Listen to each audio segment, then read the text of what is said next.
Hi hello boss ಟಿವಿಯ ಸಮಸ್ತ ವೀಕ್ಷಕರಿಗೂ ನಮಸ್ಕಾರ. ನಾನು ನಿಮ್ಮ ತೀರ್ಥಸ್ವಾಮಿ ಕಡೂರು. ಏನು RCB ಜರ್ಸಿ ಜೊತೆ ಮತ್ತೆ ಬಂದೀನಿ ಅಂತ ಅಂದ್ಕೊಂಡಿದ್ದೀರಾ? ಖಂಡಿತ RCBಯ ಒಂದು ಪ್ರಮುಖ ವಿಚಾರಗಳನ್ನ ಇವತ್ತು ನಾನು ಮಾತನಾಡೋ ಟೈಮ್ ಬಂದಿದೆ. ಯಾಕೆಂತಂದ್ರೆ ನೀವು ನೋಡ್ಬೋದು RCB ಕಪ್ ಗೆಲ್ತು ಮೆನ್ಸ್ ತಂಡ. ಆ ಕಪ್ ಗೆದ್ದು ಒಂದು ಕಾಲ್ತುಳಿತ ದುರಂತ ಸಂಭವಿಸಿತು. ಅದರ ನಡುವೆ ಒಂದು ವಿಚಾರ ಸಾಕಷ್ಟು ಚರ್ಚೆಗೆ ಗ್ರಾಸವಾಗಿದೆ. ಏನಂತಂದ್ರೆ RCB ತಂಡ ಅಂದ್ರೆ RCB ಫ್ರಾಂಚೈಸಿ ಮಾರಾಟಕ್ಕಿದೆ ಅನ್ನೋ ವಿಚಾರ ಸಾಕಷ್ಟು ಚರ್ಚೆ ಆಗಿತ್ತು. ಆ ಟೈಮಲ್ಲಿ ಆ ಒಂದು ಮಾಲೀಕರು ಯಾವುದೇ ರೀತಿ ಅಧಿಕೃತ ಮಾಹಿತಿ ಹೊರ ಬಂದಿಲ್ಲ ಅವ್ರ ಕಡೆಯಿಂದ. ಬಟ್ ಸೋಷಿಯಲ್ ಮೀಡಿಯಾದಲ್ಲಿ ಫ್ಯಾನ್ಸ್ ಆಗಿರ್ಬೋದು ಸಾಕಷ್ಟು ಜನ ಚರ್ಚೆ ಮಾಡಿದ್ರು, RCB ತಂಡ ಮಾರಾಟಕ್ಕಿದೆ, RCB ಫ್ರಾಂಚೈಸಿ ಮಾರಾಟಕ್ಕಿದೆ ಅಂತ. ಬಟ್ ಈಗ ಇನ್ನು 2026 IPL ಶುರು ಆಗಕ್ಕೆ ಸ್ವಲ್ಪ ದಿನ ಮಾತ್ರ ಬಾಕಿ ಇದೆ. ಇದ್ರ ನಡುವೆ RCB ಫ್ರಾಂಚೈಸಿ ಮಾರಾಟಕ್ಕೆ ಬಂದಿದೆ ಅನ್ನೋ ವಿಚಾರ ಈಗ ಬರ್ತಾ ಇದೆ. ಅಂದ್ರೆ ಅಧಿಕೃತವಾಗಿ ಇದು ಕೂಡ ಯಾವುದೇ ಅಂದ್ರೆ ಆ ಮಾಲೀಕರು ಅಧಿಕೃತವಾಗಿ ಹೇಳ್ದೇ ಇದ್ರು ಕೂಡ ಆಲ್ಮೋಸ್ಟ್ RCB ಸೇಲ್ಗೆ ಬಂದಿದೆ ಅನ್ನೋ ವಿಚಾರ ಈಗ ಹೊರಬಿದ್ದಿದೆ. ಯಾಕಂತಂದ್ರೆ ನೀವು ನೋಡ್ಬೋದು 18 ವರ್ಷಗಳಿಂದ ಕಪ್ ಗೆಲ್ಲದೆ ಇರೋ ಒಂದು ಫ್ರಾಂಚೈಸಿ ಒಂದು ತಂಡ 18ನೇ ವರ್ಷಕ್ಕೆ ಕಪ್ ಗೆಲ್ಲುತ್ತೆ. ಆದ್ರೂ ಅದು ಇಡೀ IPL ಒಂದು ಟೂರ್ನಿಯಲ್ಲೇ ಟಾಪ್ ಫಾಲೋವರ್ಸ್, ಟಾಪ್ ಅಂದ್ರೆ ಬ್ರ್ಯಾಂಡ್ ವ್ಯಾಲ್ಯೂ ಟಾಪ್ ಅಲ್ಲಿರೋ ಒಂದು ತಂಡ ಅಂದ್ರೆ ಅದು RCB.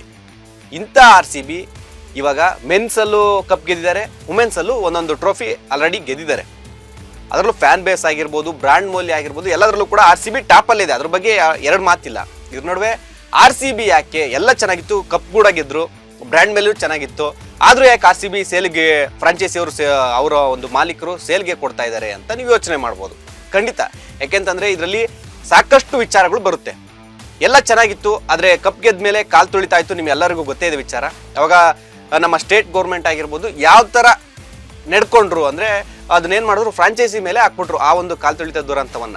ಆ ಟೈಮಲ್ಲೂ ಕೂಡ ಫ್ರಾಂಚೈಸಿ ಅವರು ಸ್ವಲ್ಪ ಯೋಚನೆ ಮಾಡಿದ್ರು, ಇದೇನು ಈ ತರ ಆಯ್ತಲ್ಲ, ನಮ್ದೇನು ತಪ್ಪಿಲ್ಲ, ಆದ್ರೂ ಕೂಡ ನಮ್ಮ ಮೇಲೆ ಈ ತರ ಗೌರ್ಮೆಂಟ್ ಆಗ್ತಾ ಇದೆ, ಯೋಚನೆ ಮಾಡಬೇಕು ಅನ್ನೋ ಆ ಒಂದು ಕಾರಣ ಕೂಡ ಆಗಿರ್ಬೋದು. ಅಂದ್ರೆ RCB ಫ್ರಾಂಚೈಸಿಯನ್ನ ಮಾರಾಟಕ್ಕೆ ಇಟ್ಟಿರೋದು ಇದು ಕೂಡ ಒಂದು ಕಾರಣ ಆಗ್ಬಹುದು. ಯಾಕೆಂತಂದ್ರೆ ಹೇಳಕ್ಕಲ್ಲ, ಫ್ರಾಂಚೈಸಿ ಅವರು ನೆಕ್ಸ್ಟ್ ಏನೇ ಆದ್ರೂ ಈಗ ನಮ್ಮ ಮೇಲೆ ಅವರು ಗೌರ್ಮೆಂಟ್ ಅವರು ನಮ್ಮ ತಲೆಗೆ ಕಟ್ಬೋದು ಅನ್ನೋ ಚಾನ್ಸ್ ಕೂಡ ಇರುತ್ತೆ. ಇವಾಗ ಕೇಸ್ ಕೂಡ ಕೋರ್ಟಲ್ಲಿದೆ, ಸಾಕಷ್ಟು ಅದು ಇನ್ನು ಪ್ರೋಸೆಸ್ ಇರುತ್ತೆ. ಸೊ ಅದ್ರ ನಡುವೆ ಈಗ ನಮ್ಗೆ ಯಾಕೆ ಅಂತನೋ, ನಮ್ಗೆ ಬೇಡಪ್ಪ, ನಾವು ಈಗೇನೋ ಒಳ್ಳೆ ಅಮೌಂಟಿಗೆ ಬಂದರೆ ಕೊಟ್ಬಿಡ್ರನ್ನ ಅನ್ನೋ ವಿಚಾರ ಕೂಡ ಬಂದಿರ್ಬೋದು. ಇನ್ನು ಎರಡನೇ point, Virat Kohli, king Virat Kohli, number 18 Virat Kohli ಒಂದು ಕಾರಣ ಆಗ್ತಾರೆ. ಯಾಕೆಂತಂದ್ರೆ ವಿರಾಟ್ ಕೊಹ್ಲಿ ಆಲ್ರೆಡಿ ಇವಾಗ ಏನಂತಂದ್ರೆ T20ಗೂ ನಿವೃತ್ತಿ ಘೋಷಣೆ ಮಾಡಿದ್ದಾರೆ, ಟೆಸ್ಟ್ಗೂ ನಿವೃತ್ತಿ ಘೋಷಣೆ ಮಾಡಿದ್ದಾರೆ. ಇನ್ನು ಇಂಟರ್ನ್ಯಾಷನಲ್ ಒನ್ ಡೇ ಮಾತ್ರ ಇದ್ದಾರೆ. ನಡುವೆ IPL ಅಲ್ಲಿ ಇದ್ದಾರೆ. ಆದರೆ ಮುಂಬರುವ ದಿನಗಳಲ್ಲಿ ಅಂದ್ರೆ ಇನ್ನ 1 year ಅಥವಾ 2 year 2026 ಅಥವಾ 2027 ಏನಾದ್ರು ವಿರಾಟ್ ಕೊಹ್ಲಿ IPL ಇಂದನೂ ಕೂಡ ನಿವೃತ್ತಿ ತಗೊಂಡ್ರೆ RCB ಬ್ರ್ಯಾಂಡ್ ವ್ಯಾಲ್ಯೂ 100% ಡೌನ್ ಆಗೋದು ಖಂಡಿತ.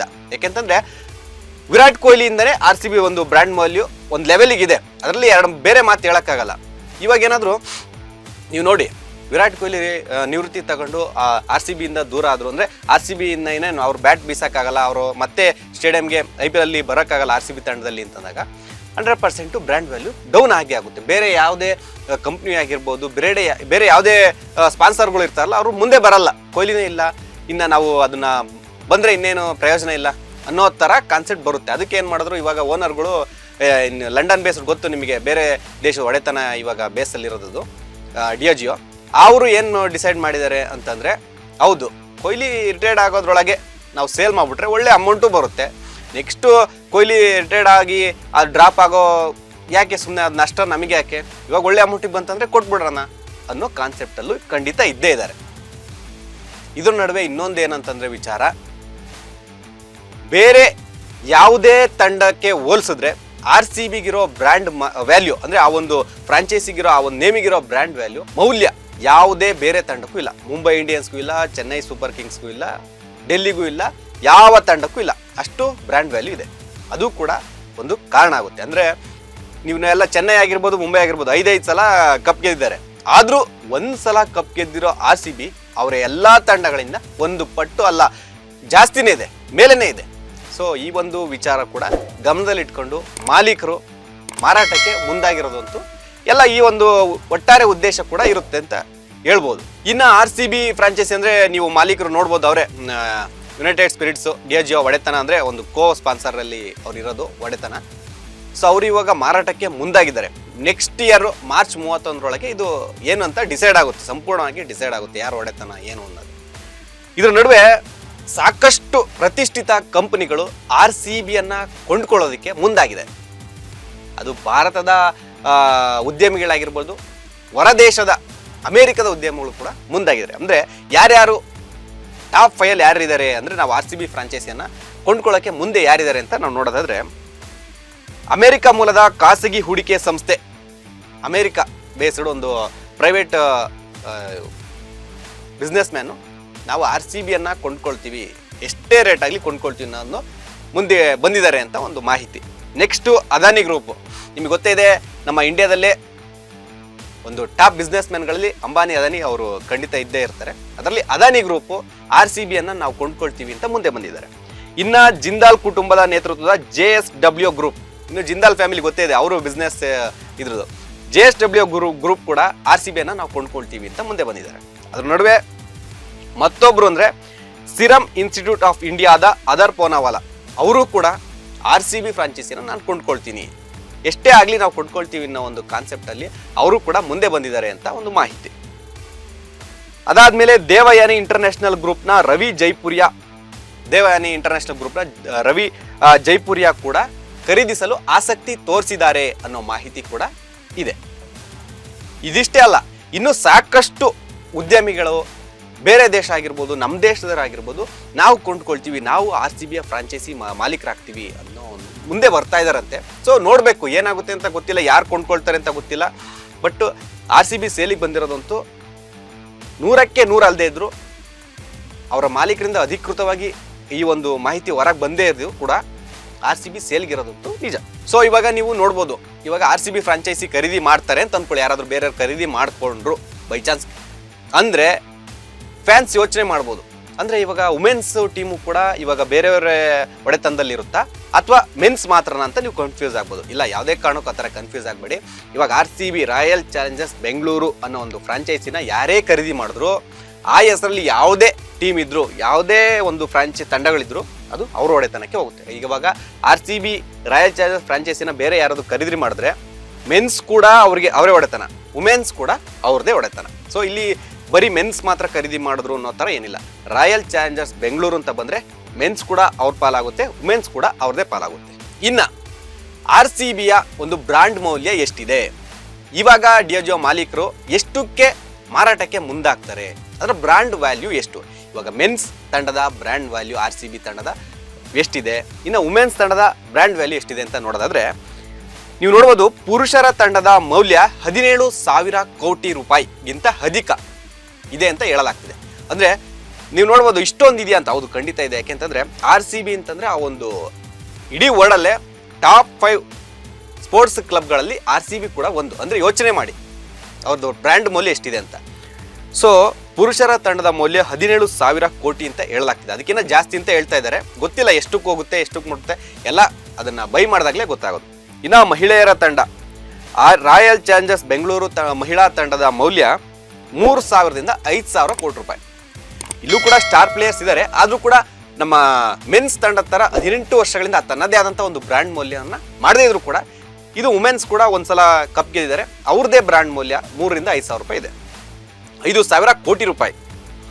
ಸೊ ಇದನ್ನೆಲ್ಲ ಲೆಕ್ಕ ಹಾಕಿ ಡಿಯಾಜಿಯೋ ಒಟ್ಟು ಎಷ್ಟು ಸಾವಿರ ಕೋಟಿಗೆ RCB ಫ್ರಾಂಚೈಸಿನ ಮಾರಾಟಕ್ಕೆ ಮುಂದಾಗುತ್ತೆ ಅಂತ ಒಂದು ಯೋಚನೆ ಮಾಡೋದಾದ್ರೆ, ಅವರು ಒಂದು ಬ್ರ್ಯಾಂಡ್ ಮೌಲ್ಯವನ್ನು, ಈ ಒಂದು RCB ಫ್ರಾಂಚೈಸಿಯ ಬ್ರ್ಯಾಂಡ್ ಮೌಲ್ಯವನ್ನು 25,000 ಕೋಟಿಗೂ ಅಧಿಕ ಬೆಲೆಗೆ ಮಾರಾಟ ಮಾಡುವ ಚಾನ್ಸ್ ಇದೆ ಅಂತ ಹೇಳಲಾಗ್ತಿದೆ. ಅಂದರೆ ಹೇಳೋಕ್ಕಾಗಲ್ಲ, ಅವ್ರು ಹೇಳ್ಬೋದು 25,000 ಕೋಟಿ ಈ ಒಂದು ಬ್ರ್ಯಾಂಡ್ ಮೌಲ್ಯ ಇದೆ ಅಂತ, ಅದಕ್ಕಿಂತ ಜಾಸ್ತಿ ಆಗ್ಬೋದು, ಬಟ್ ಕಮ್ಮಿ ಆಗಲ್ಲ ಅಂತ ಒಂದು ಮಾತಿದೆ. ಸೊ ಇದೆಲ್ಲದರ ನಡುವೆ ಫ್ಯಾನ್ಸ್ ಯೋಚನೆ ಮಾಡ್ಬೋದು, ಇವಾಗ ಆಯ್ತಪ್ಪ, ಇವಾಗ ರಾಯಲ್ ಚಾಲೆಂಜರ್ಸ್ ಬೆಂಗಳೂರು ಇದೆ, ಡಿಯಾಜಿಯೋ ನಯನ ಸ್ಟಾರ್ಟಿಂಗ್ ವಿಜಯ್ ಮಲ್ಯ ಅವರಿದ್ದರು, ಕಾರಣಾಂತರಗಳಿಂದ ಈ ಒಂದು ಯುನೈಟೆಡ್ ಸ್ಪಿರಿಟ್ ಡಿಯಾಜಿಯೋ ಅವ್ರ ಕಡೆ ಹೋಯಿತು. ರಾಯಲ್ ಚಾಲೆಂಜರ್ಸ್ ಬೆಂಗಳೂರು ಅನ್ನೋ ಒಂದು ಫ್ರಾಂಚೈಸಿ ನೇಮು ಒಂದು ಬ್ರ್ಯಾಂಡ್ ಆಗಿ ಬೆಳೀತು.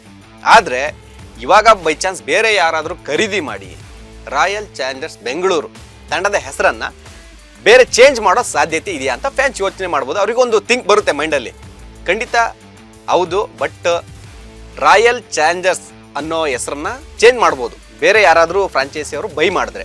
ಬಟ್ ಬೆಂಗಳೂರು ಅಂತ ಇದೆಯಲ್ಲ, ಆ ಒಂದು ಪದವನ್ನು ಚೇಂಜ್ ಮಾಡೋದು ನನ್ನ ಪ್ರಕಾರ 100ಕ್ಕೆ 99% ಕಡಿಮೆ. ಯಾಕೆಂತಂದರೆ ಬೆಂಗಳೂರು ಅನ್ನೋದು ಒಂದು RCB ಅಂದ ತಕ್ಷಣ ಬೆಂಗಳೂರು ಆ ಒಂದು ಬ್ರ್ಯಾಂಡ್ ಆಲ್ರೆಡಿ ಸೆಟ್ ಆಗಿದೆ.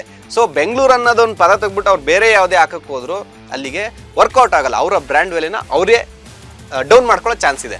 ಸೊ ಹಂಗಾಗಿ ರಾಯಲ್ ಚಾಲೆಂಜರ್ಸ್ ಅಂತ ಆ ಒಂದು ಏನಿದೆ ಒಂದು ವಿಜಯ್ ಮಲ್ಯ ಅವ್ರು ಏನು ಒಂದು ತಲೆ ಓಡಿಸಿ ಅವರ ಒಂದು ಬ್ರ್ಯಾಂಡು ಮಧ್ಯದ ಒಂದು ಬ್ರ್ಯಾಂಡ್ ಇಟ್ಟಿದ್ರು ಅದನ್ನೇನಾದ್ರು ಚೇಂಜ್ ಮಾಡ್ಬೋದಷ್ಟೇ. ಬಟ್ ಬೆಂಗಳೂರಿನ ಒಂದು ಹೆಸರನ್ನು ಆ ಒಂದು ಪದವನ್ನು ಚೇಂಜ್ ಮಾಡೋದು ತುಂಬ ಕಡಿಮೆ. ಯಾರೇ ಬೈ ಮಾಡಿರ್ಬೋದು ಅವರ ಒಂದು ಒಡೆತನದ ಅವರ ಒಂದು ಕಂಪ್ನಿ ಹೆಸರನ್ನ ಇಟ್ಬಿಟ್ಟು ಬೆಂಗಳೂರು ಅಂತ ಸೇರಿಸ್ತಾರೆ. ಬಿಟ್ರೆ ಬೆಂಗಳೂರನ್ನೇ ತೆಗೆದ್ಬಿಟ್ಟು ರಾಯಲ್ ಚಾಲೆಂಜರ್ಸ್ ಅಥವಾ ಬೇರೆ ಸಮಥಿಂಗ್ ಮಾಡೋದು ತುಂಬ ಕಷ್ಟ.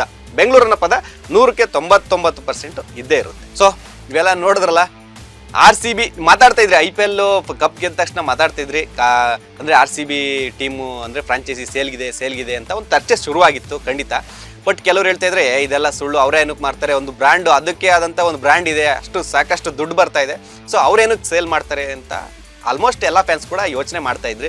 ಹೇಳೋಕ್ಕಾಗಲ್ಲ ಯಾವುದು ಏನು ಅಂತ ಹೇಳೋಕ್ಕಾಗಲ್ಲ. ಖಂಡಿತ ಸೇಲ್ಗೆ ಅಂತೂ ಬಂದಿದೆ. RCB ಒಂದು ಒಂದು ಸ್ಟೆಪ್ ಇಟ್ಬಿಟ್ಟಿದ್ದಾರೆ ಆಲ್ರೆಡಿ. ಯಾರು ಇವಾಗ ಪ್ರೆಸೆಂಟ್ ಇರೋ ಓನರು ಒಂದು ಸ್ಟೆಪ್ ಇಟ್ಟಿದ್ದಾರೆ RCBನ ಸೇಲ್ ಮಾಡಬೇಕು ಅಂತ.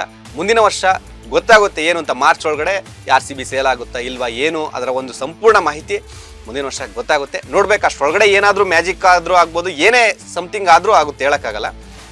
ಒಟ್ಟಿನಲ್ಲಿ RCB ಒಂದು ಬ್ರ್ಯಾಂಡು ಯಾರಿಗೆ ಸೇಲ್ ಆದರೂ ಕೂಡ ಆ ಒಂದು ಫ್ಯಾನ್ ಬೇಸು, ಆ ಒಂದು ಲಾಯಲ್ಟಿ, ಆ ಒಂದು ಪ್ರೀತಿ ಖಂಡಿತ ಇದ್ದೇ ಇರುತ್ತೆ. ಸೊ ಇನ್ನೇನು ಸ್ವಲ್ಪ ದಿನ IPL ಸ್ಟಾರ್ಟ್ ಆಗುತ್ತೆ, ಮತ್ತೆ ಸಿಗೋಣ. ಎಲ್ಲರಿಗೂ ನಮಸ್ಕಾರ. ಲೇಟೆಸ್ಟ್ ಹಾಗೂ ಇಂಟ್ರೆಸ್ಟಿಂಗ್ ಸುದ್ದಿಗಳಿಗಾಗಿ ಬಾಸ್ ಟಿವಿ ಕನ್ನಡ ಚಾನೆಲ್ನ ಸಬ್ಸ್ಕ್ರೈಬ್ ಮಾಡಿ. ಹಾಗೆಯೇ ಬೆಲ್ ಐಕಾನ್ ಪ್ರೆಸ್ ಮಾಡಿ. ಇದರ ಜೊತೆಗೆ ಫೇಸ್ಬುಕ್, ಇನ್ಸ್ಟಾಗ್ರಾಮ್, ಎಕ್ಸ್ನಲ್ಲೂ ಮಿಸ್ ಮಾಡದೆ ಫಾಲೋ ಮಾಡಿ.